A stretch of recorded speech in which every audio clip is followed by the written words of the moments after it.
આપણી સંસ્કૃતિ, આપણા સંસ્કાર સદાય રહે આપણી સાથે. ભારતના મહાન ગ્રંથો અને કવિતાઓનો સંપૂર્ણ સંગ્રહ. સબસ્ક્રાઇબ કરો તિલક.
લે બની ગયો ને પૂરી રાધા. પૂરી નહીં, આ તો કેવળ રાધાનું બાહ્ય રૂપ ધારણ કર્યું છે. જ્યારે પૂરી રાધા બનશે તો આ સ્મિતની પાછળની પ્રેમની પીડાના આંસુ છલકાવા માંડશે.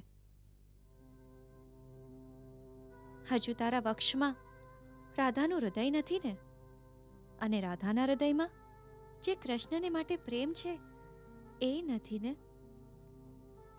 એ બધું ક્યાં છે આ નકલી રાધામાં? ક્યારેક વિચારું છું, તારા પર મારા પ્રેમનું જે ઋણ છે એને તું કદી નહીં ચૂકવી શકે. તું મારો ચીર ઋણી છે અને સદા ઋણી જ રહેશે. વાહ, વાત વાતમાં તમે તો અમને પોતાના ચીરઋણી બનાવી દીધા. કેવળ વાત વાતમાં નહીં, ખરેખર આપ મારા ચીરઋણી છો. મારા પ્રેમનું ઋણ છે આપ પર, જેને આપ કદી નહીં ઉતારી શકો. કેમ નહીં ઉતારી શકું? કેમ કે આપને તો મોહનો બંધન છે જ નહીં. ન કોઈનો મોહ રાખો છો, ન કોઈ સાથે પ્રેમ. એટલી જ પ્રેમ જે એક ઊંડી પીડા છે એની તો આપને જાણ જ નથી. કોઈને પ્રેમ કરશો ત્યારે જ સમજાશે. પરંતુ અમે કોને પ્રેમ કરીએ? કેમ? કોઈ જ આપના પ્રેમને યોગ્ય નથી કે? નહીં.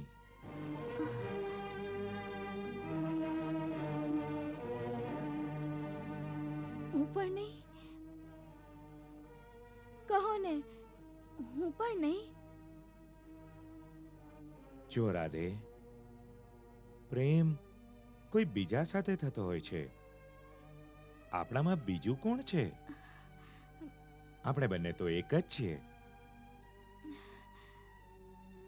અમે સર્વશક્તિમાન પરમેશ્વર છીએ અને તમે અમારી સર્વ શક્તિઓની સમૂહ મૂળ પ્રકૃતિ પરમેશ્વરી છો. જે રીતે આત્મા વિનાનું શરીર મૃત હોય છે, તેમજ શરીર વિના આત્મા પણ નથી દેખાતો. એ જ રીતે મારા વિના તમે નિર્જીવ છો અને તમારા વિના અમે અદ્રશ્ય છીએ. આત્મા અને શરીરની એકતા વિના આ સૃષ્ટિ શી રીતે ચાલી શકે? એવું લાગે છે આપ મને પોતાની શબ્દ જાળમાં ગૂંચવી રહ્યા છો, પોતાની માયાથી ભ્રમિત કરી રહ્યા છો. નહીં રાધે, એવું નથી. જુઓ આ સૃષ્ટિને. એમાં અનંત અનંત બ્રહ્માંડ મારા જ સંકલ્પથી બને છે, કથળે છે અને વિલીન થતા રહે છે.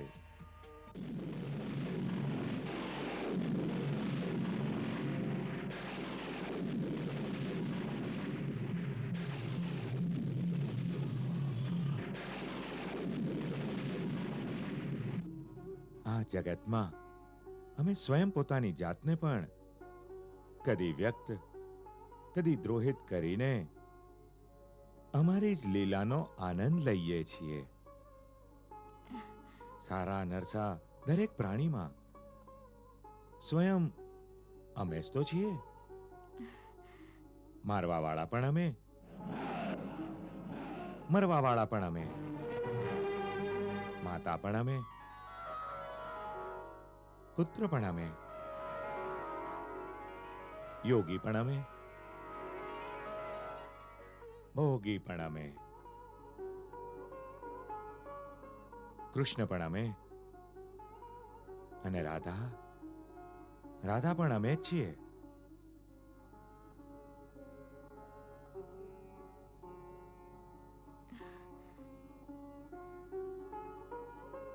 આપણે તો એકબીજાથી જરાય જ જુદા નથી.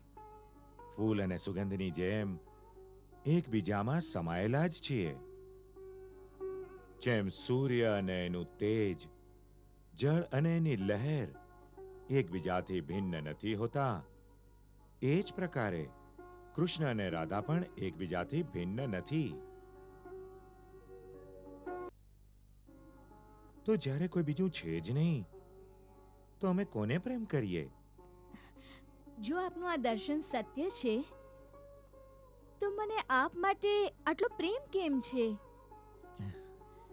અને મારા આ હૃદયમાં એ પ્રેમનો આટલો તલસાટ કેમ છે કે મારાથી એક પળનો વિરહ પણ નથી સહી શકાતો? આપ ભલે ને મારી વાતને હસવામાં કાઢો, પરંતુ એ ન ભૂલશો કે મારા પ્રાણ થકી જ આપનું શરીર બન્યું છે. મારા મનથી આપના ચરણ કમળ બન્યા છે અને આ જે આપની મોરલી છે એ તો મારું જ શરીર છે ને? એ અમે કઈ રીતે ભૂલી શકીએ રાધે? પરંતુ અમે તમને જે સમસ્ત પીડા અને શોકનો નાશ કરી નાખતું આધ્યાત્મિક તથ્ય કહી રહ્યા છીએ, એ તમે કેમ નથી સાંભળતા? જુઓ રાધે, દરેક આધેયનો એક આધાર હોય છે.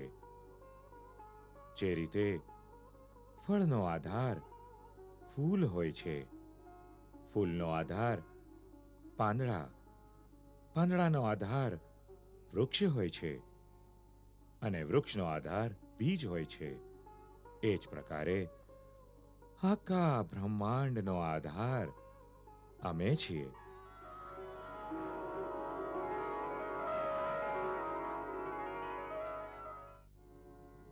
અને અમારો આધાર તમે. કેમ કે અમે નિત્ય તમારામાં જ સ્થિત રહીએ છીએ. પરંતુ તમે મારી અતૂટ શક્તિ થઈને પણ પોતાની જ માયાના ભ્રમમાં આવીને કદી ભક્તોની કદી ગોપીઓની ઈર્ષ્યા કરવા માંડો છો. જ્યારે અમને તો દરેક ગોપીમાં કેવળ રાધા જ દેખાય છે.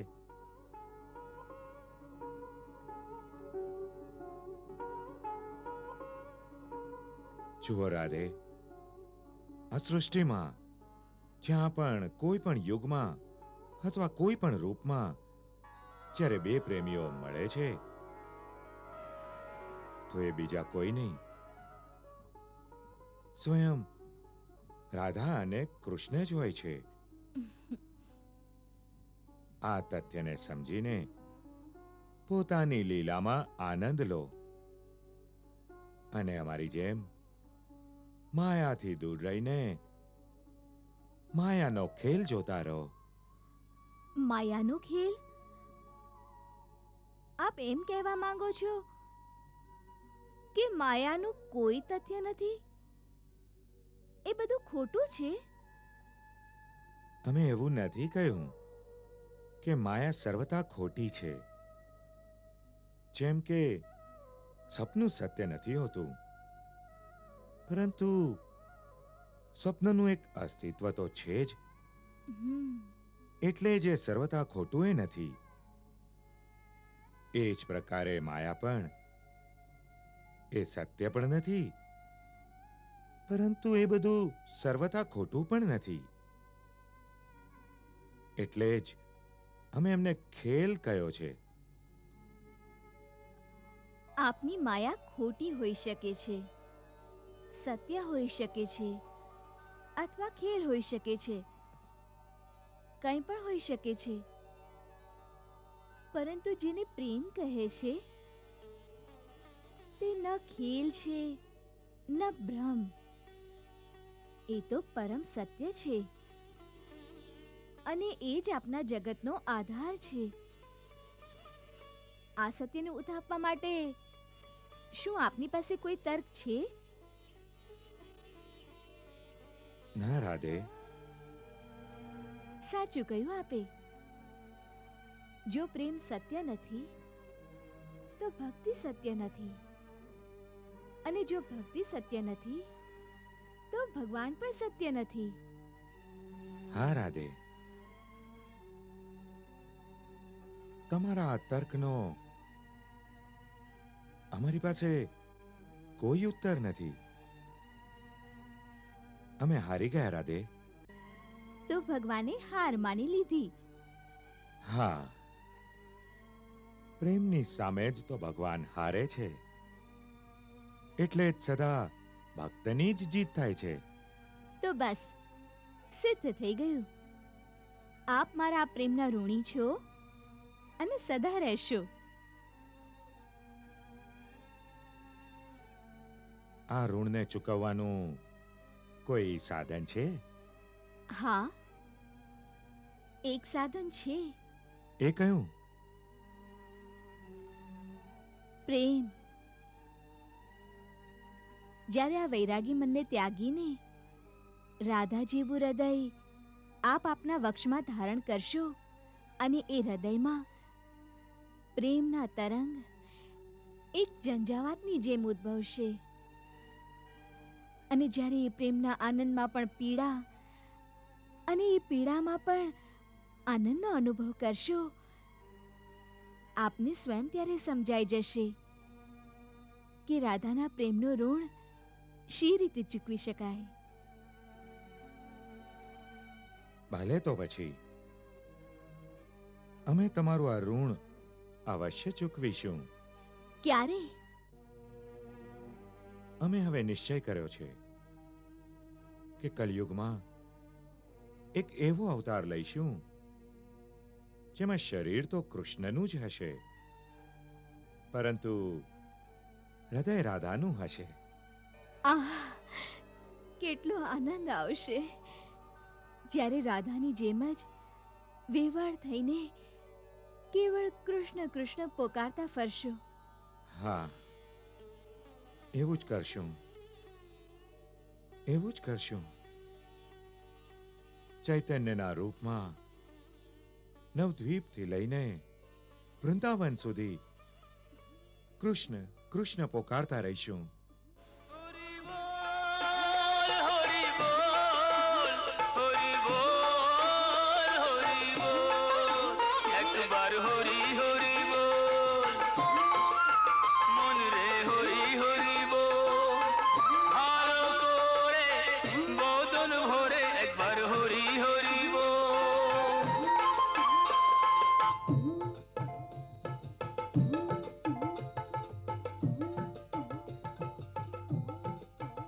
કૃષ્ણ કૃષ્ણ પોકારતા જઈશું, જેથી તમારી જેમ જ કૃષ્ણ પ્રેમમાં તલસીને જોઈ શકીએ.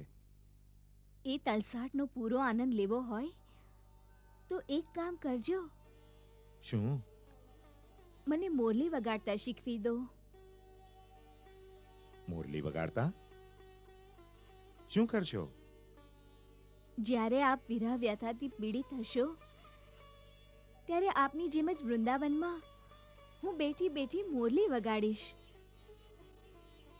જેનો ધ્વનિ સાંભળીને આપ પણ મારી જેમ જ વિહ્વળ થઈ જશો. હા, એટલે જ મને મોરલી વગાડતા શીખવી દો.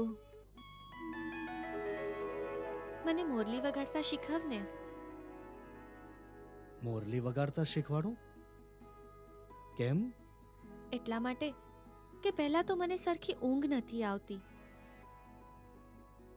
પળે પળ સતત મન તારી જ વાત વિચારતું રહે છે, અને કદી થાકી જઈને માંડ માંડ થોડી વાર માટે થોડીક ઊંઘ આવી જાય છે તો ઘણીવાર એ જ સમયે તું મોરલીના સૂર વહેતા મૂકે. બસ પછી હું સેજમાં પડી રહી તડપવા માંડું છું. મને મોરલી વગાડતા આવડે તો હું પણ એવું જ કરું ને. જ્યાં સુધી ઈચ્છું મોરલી વગાડું. ના હું ઊંઘું અને ના તને સુવા દઉં. તો તને એવું ગમશે? હા, એમ વાત છે. કાલે હું તારે માટે એક મોરલી ખરીદી લાવીશ અને શીખવાડી દઈશ. કાલે કેમ? આજે કેમ નહીં? પણ આજે મોરલી ક્યાં છે?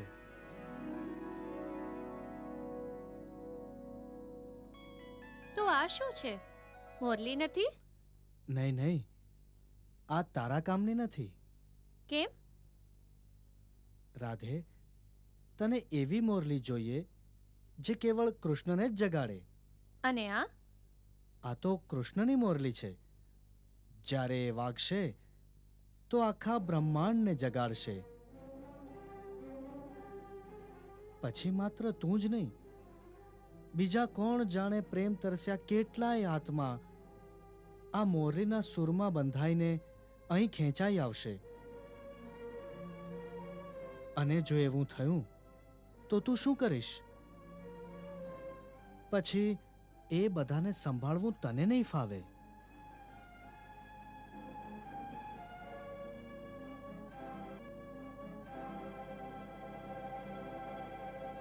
એ તો તારો અહંકાર છે કાના. રાધા જેવો પ્રેમ તને બીજું કોણ કરવાનું? કોણ આ પ્રકારે પ્રેમ ઘેલી થઈને લોક લાજ સંબંધો બધું જ છોડી દઈને તારી પાછળ ફરે? હવે અહંકાર તો તું કરી રહી છે રાધા. યાદ રાખ, અહંકાર પ્રેમનો શત્રુ હોય છે. જેને તું અહંકાર કહી રહ્યો છે એ પ્રેમનો અધિકાર છે. જે સૌથી અધિક પ્રેમ કરે તે અવશ્ય પોતાનો અધિકાર માંગી શકે. પ્રેમમાં માગણી નહીં, આપવાનું હોય છે રાધે. આ બધી દાર્શનિક વાતો રહેવા દે. તને અભિમાન છે ને તારી બીજી પ્રિયતમાઓ પર? તો વગાડ મોરલી અને બોલાવે બધીઓને. આજે થઈ જાય સાચા પ્રેમની પરીક્ષા.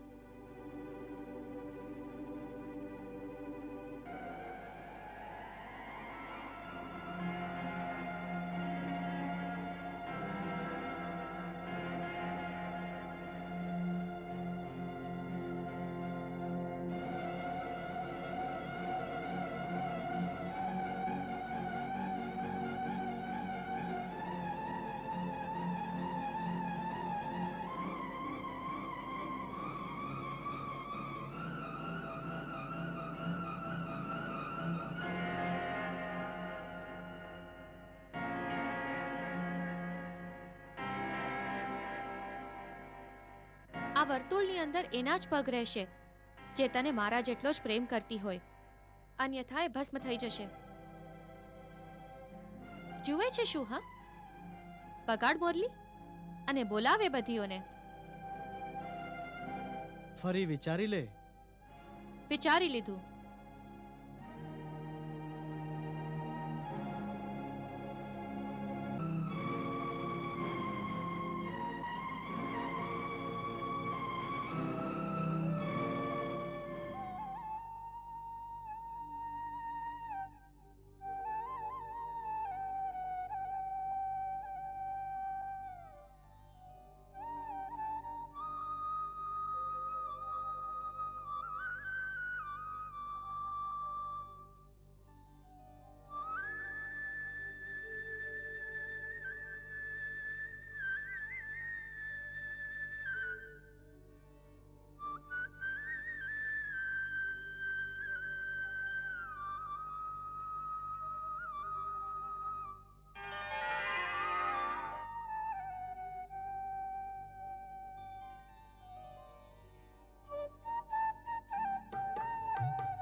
મને ક્ષમા કરી દે કાના.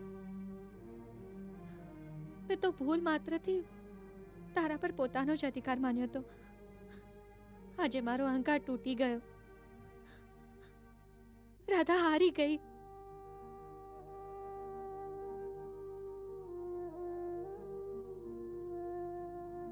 તું પાછી ભૂલ કરે છે. નહીં નહીં, તું કદી ન હારી શકે. જરા જો, આ બધાને થોડાક ધ્યાનથી જો.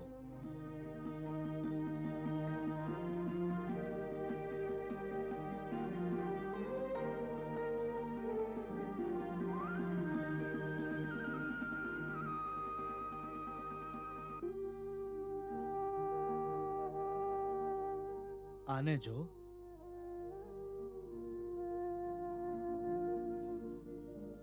એને એમ છે કે એ મને તારાથી અધિક પ્રેમ કરે છે,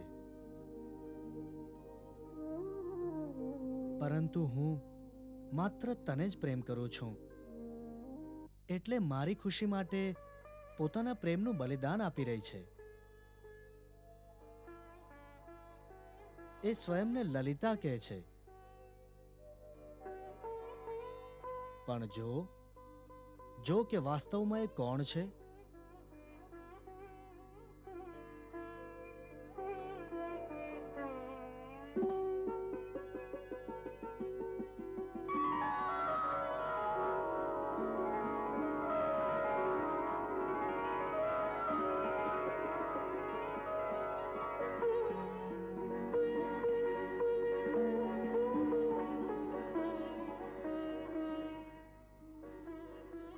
આને જો.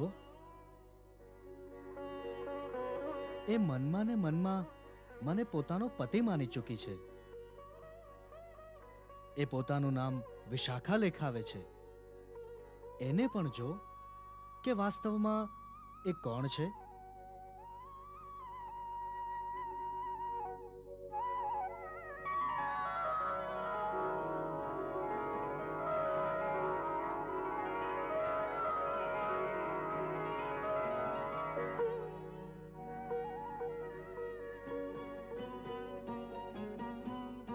એ જ પ્રકારે ગાયત્રી, ઉત્તરા, સુભદ્રા, દેવયાની બધાને જ જો.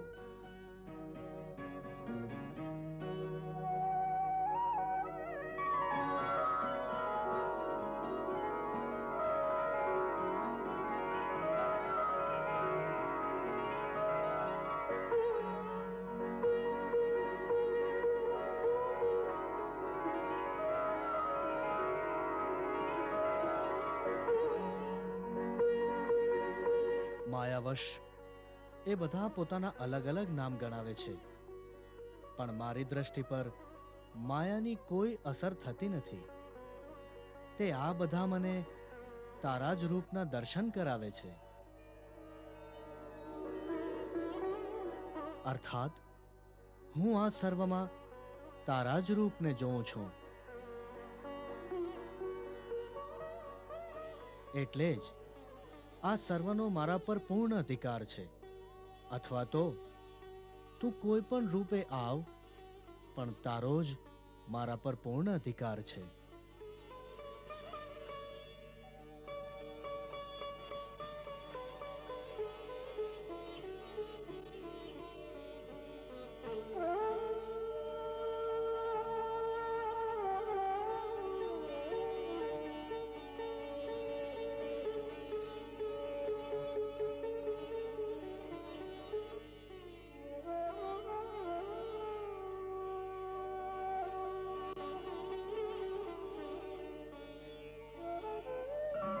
એનો એક અર્થ એવો થયો કે તારી માયા તારી રાધાને કેટલા રૂપોમાં ભટકાવી રહી છે. રાધા, આજ તો દ્વૈત અને અદ્વૈતનું રહસ્ય છે કે દ્વૈતની અંદર અદ્વૈત અને અદ્વૈતની અંદર દ્વૈત છુપાયેલું છે. જો તું એ સત્યને સમજી લેશે તો માયાની ફરિયાદ નહીં કરે.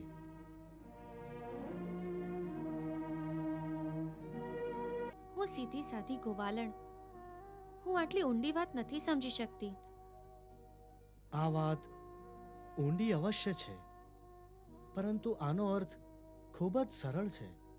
અર્થાત અર્થાત એ કે માયાની દ્રષ્ટિએ ચારે બાજુ જે અલગ અલગ રંગ, અલગ અલગ ચહેરા, અલગ અલગ પ્રાણી દેખાય છે, એ સર્વ અલગ અલગ નથી.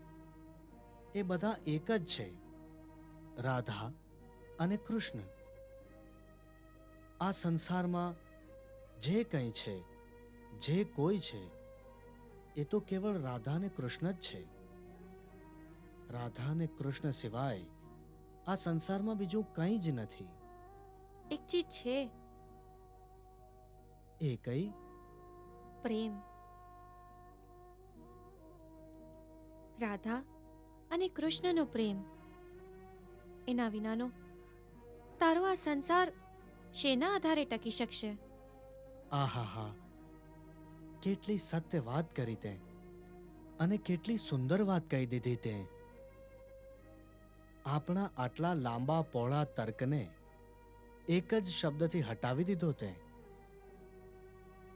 આજે હું ફરી હારી ગયો, રાધા. તો ભગવાને હાર માની લીધી? હા, એક પ્રેમની સામે જ તો ભગવાન પણ હારી જાય છે. તે સત્ય કહ્યું. પ્રેમ વિના આ સંસાર શી રીતે ટકે? પ્રેમ વગર તો આ સંસાર ઉજ્જડ બની જાય, વેરાન બની જાય. કેમ કે પ્રેમ જ જગતનો સાર છે, અને પ્રેમ જ આ સૃષ્ટિનો આધાર પણ છે.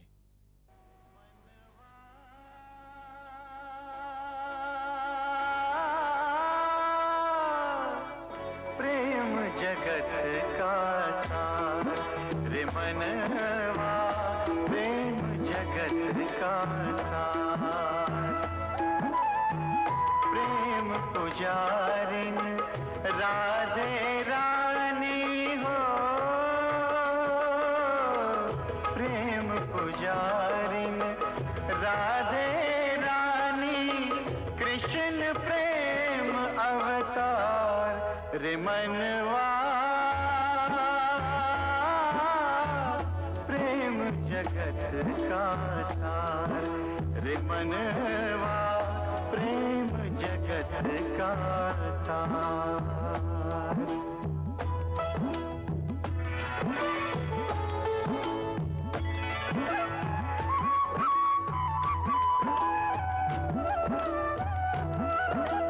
प्रेम की मुरली, प्रेम की जमुना, प्रेम ही राधे, प्रेम ही कृष्णा. एक दूजे के ये अनुरागी, सब में जगाए प्रेम की तृष्णा.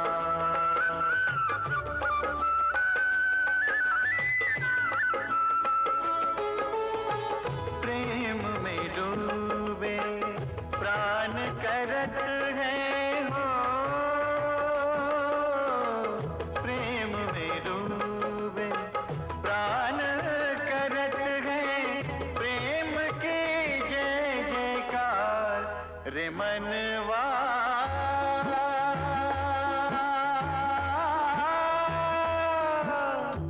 प्रेम जगत का सार रे मनवा, प्रेम जगत का सार.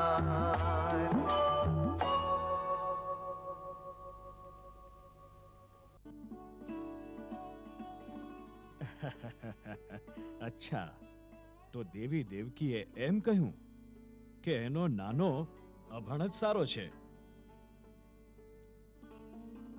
એ ગાયો ચરાવશે અને મોરલી વગાડશે. જી ગુરુદેવ, એવું જ કહ્યું છે એમણે. વાહ વાહ વાહ વાહ, કેવી ગૂઢ વાત કહી દીધી એમણે. પણ આપ એનો અર્થ સમજ્યા?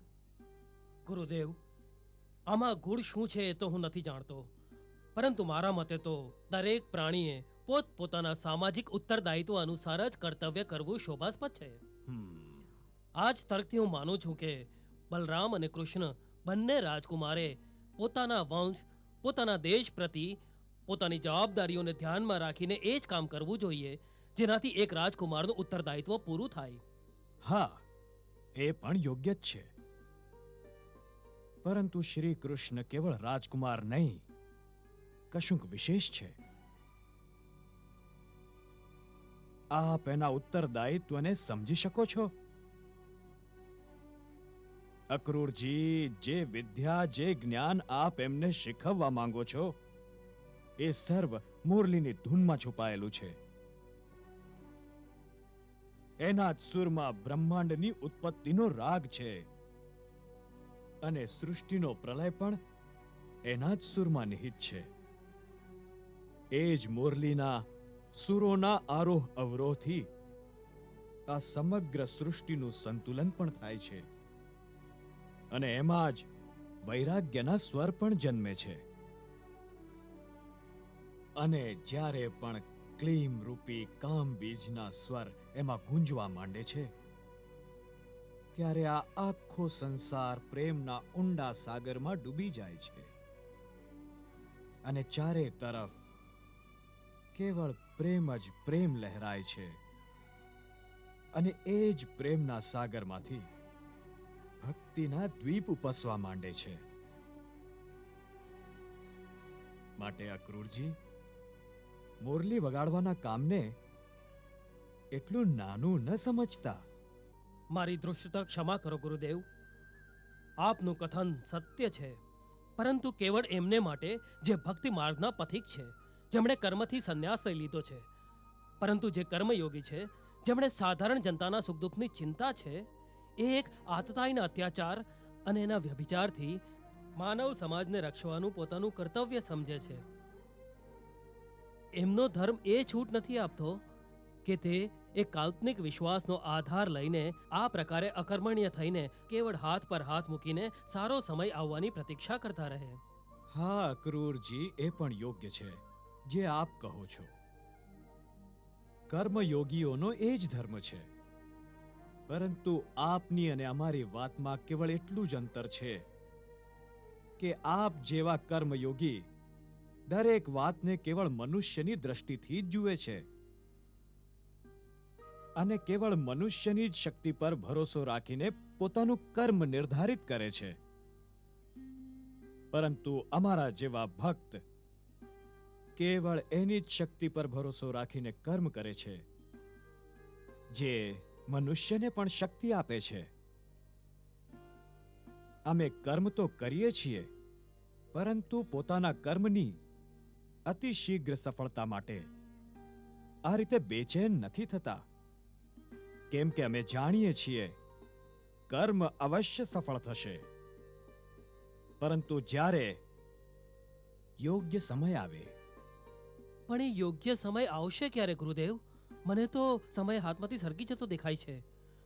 ગુરુદેવ, હું તો માનું છું કે બંને રાજકુમારો હવે કિશોર અવસ્થામાં છે. હવે તેમણે કંસનો સામનો કરવા માટે પૂરી તૈયારી શરૂ કરી દેવી જોઈએ. એટલે જ હું આપને શરણે આવ્યો છું કે આપ જ વસુદેવજીને આદેશ આપી શકો છો કે હવે રાજકુમારોનો સમય આમ ગાયો ચરાવવામાં વેડફવો યોગ્ય નથી. એમનો સમય વેડફાઈ નથી રહ્યો અક્રૂરજી. આ સમય તો એમની પ્રેમ લીલાનો છે. પ્રેમ લીલા? હા, પરંતુ આજની રાજનીતિમાં એનું પ્રયોજન શું છે? એનું પ્રયોજન છે. માનવે એ શીખવું રહ્યું કે પ્રેમ વિના મનુષ્યનું જીવન અધૂરું રહી જાય છે. કેવળ રાજનીતિ જીવનને પૂર્ણ નથી કરતી અને ન એ જીવનનું અંતિમ લક્ષ્ય છે. જીવનનું અંતિમ લક્ષ્ય છે પ્રેમ, કેવળ પ્રેમ. કેમ કે ત્યાંથી જ ભક્તિનો રસ્તો શરૂ થઈ જાય છે. શ્રી કૃષ્ણ પૂર્ણ અવતાર છે. તેઓ આ અવતારી જીવનમાં મનુષ્યને પૂર્ણ માનવ બનાવતા શીખવશે. સમય આવશે ત્યારે એ આપની રાજનીતિ પણ માનવને શીખવશે, યુદ્ધ કરતાંય શીખવશે, શત્રુનો સંહાર કરતાંય શીખવશે. નિર્માણ અને સંહાર બંને લીલા કરશે. એ માનવને પોતાના કર્તવ્યો અને ધર્મ કાજે મરતાય શીખવશે, માનભેર મરતા પણ શીખવશે, યોગ પણ શીખવશે અને ઐશ્વર્યનો ભોગ પણ શીખવશે. તેઓ માનવને એ શીખવશે કે જીવન એક કળા છે અને કળામાં સૌંદર્ય હોય છે. તો જીવનને સુંદર બનાવવા માટે તેઓ પ્રેમ કરતાંય શીખવશે. એ બધું તો ઠીક છે ગુરુદેવ, પરંતુ આજની રાજનીતિ એ જ કહે છે કે પહેલા કે જરાસંઘ, બાણાસુર, કંસ જેવી 3 શક્તિઓ મળીને આ ધરતીને નરક બનાવી દે, આ સમાજને નષ્ટ કરી દે, એ પૂર્વે એમની શક્તિઓનો અંત લાવી દેવો જોઈએ. એનો સમય તો આવવા દો. પરંતુ એ સમય આવશે ક્યારે ગુરુદેવ? આવશે ખરો, પરંતુ હમણાં નહીં. હમણાં પ્રભુની પ્રેમ લીલાનો સમય છે. હા, વિનાશની લીલાનો આરંભ કરતા પહેલા તેઓ માનવને સંદેશ આપવા માંગે છે કે અંતતઃ કેવળ પ્રેમ જ સૃષ્ટિનો આધાર છે અને એ જ જગતનું સાર છે. हे मनवा